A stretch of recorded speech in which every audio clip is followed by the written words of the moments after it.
আজি সদৌ অসম নাটযোগী ছাত্ৰ সন্থাৰ গুৱাহাটীত এখন কেন্দ্ৰীয় কাৰ্যনিৰ্বাহক সভা অনুষ্ঠিত হয় আৰু সভাখনত কেইবাটাও বিষয় আজি আলোচনা কৰা হয় আৰু প্ৰস্তাৱ গ্ৰহণ কৰা হয়।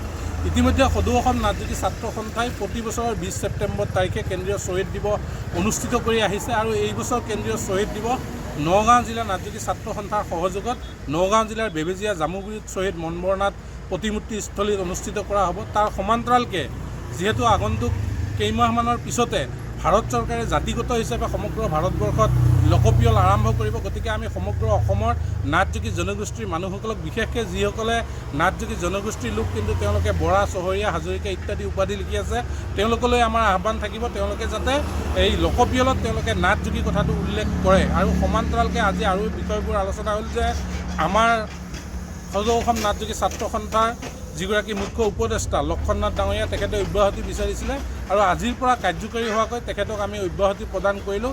তাৰ সমান্তৰালকৈ যিহেতুকে নিৰ্বাচনৰ সময়ত আমি বিজেপি তথা মিত্ৰজোঁটক পূৰ্ণ সমৰ্থন আগবঢ়াইছিলোঁ, গতিকে এতিয়া 2 মাহ হ'ল চৰকাৰখন দায়িত্ব লোৱা মুখ্যমন্ত্ৰী ডক্টৰ হিমন্ত বিশ্ব শৰ্মা হিচাপে দায়িত্ব লৈ 2 মাহ অতিক্ৰম হ'ল, কিন্তু আজিৰ তাৰিখলৈকে তেওঁলোকে কোনো ধৰণৰ আমাৰ কথাবোৰ উল্লেখ নকৰিলে। যিহেতুকে জুলাই মাহৰ 6 তাৰিখৰ পৰা বাজেট অধিৱেশন অনুষ্ঠিত হ'ব, এই বাজেটত আমাৰ নাটযোগী জনগোষ্ঠীৰ যিখিনি কথা বতৰা আছিলে আটাইখিনি সমাধান কৰিবৰ কাৰণে আজিৰ সভাই আমি তেওঁক প্ৰস্তাৱ প্ৰেৰণ কৰিছোঁ। তাৰ সমান্তৰালকৈ এইবাৰ বাজেটত নাটযোগী জনগোষ্ঠীৰ কাৰণে 100 কোটি টকা ধাৰ্য কৰিবৰ কাৰণে আমি অসম চৰকাৰক আহ্বান জনাইছোঁ।